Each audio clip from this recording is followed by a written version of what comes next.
Jer ja sam od početka u ovoj priči, znači što se tiče stručnog dela, što se tiče edukacije, mi smo radili jedan veliki projekat, 4-godišnji, za unapređenje razvoja dece sa smetnjama u razvoju i dobili smo, znači, kompletnu opremljenost ovih prostorija svih gde je razvojno savjetovalište i tamo imamo 2 prostorije gde rade i logoped i surdoaudiolog i, znači, stručno edukovani sa godišnjim edukacijama, znači, ja se tretiram, znači imam edukaciju iz razvojne pedijatrije 2-godišnju i stalno smo u kontinuitetu što se tiče edukacija.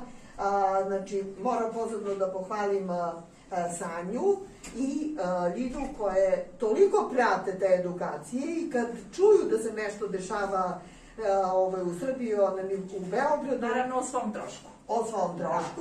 Kada se može, da. Drago mi je što možemo da pomognemo deci, što možemo sada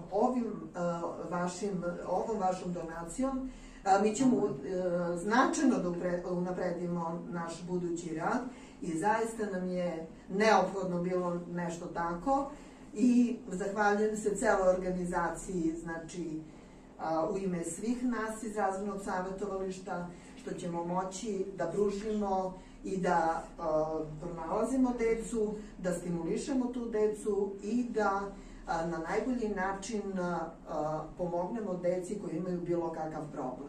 Samo, verovatno zahvaljujući tome što vrlo često imam dodira sa ovom decom koji imaju te razvojne smetnje, upravo zbog toga što se prvo pošalju kod otorinolaringologa i audiologa radi audiološkog ispitivanja.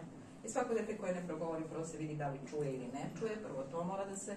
I nekako sam skoro uvek, a naročito pred polazak u školu i sa tim nekim govornim smetnjama ili sa tim šprehfelerima u stvari. U suštini smo u komunikaciji sa razvojnim savjetovalištem, to su neke lakši oblici, ali upravo zato sam na neki način došla na ideju da ovaj novac koji je, kako kaže Jelena, iskukan, se usmeri tamo na pravo mesto i jednom na mesto gde odavno nije bio.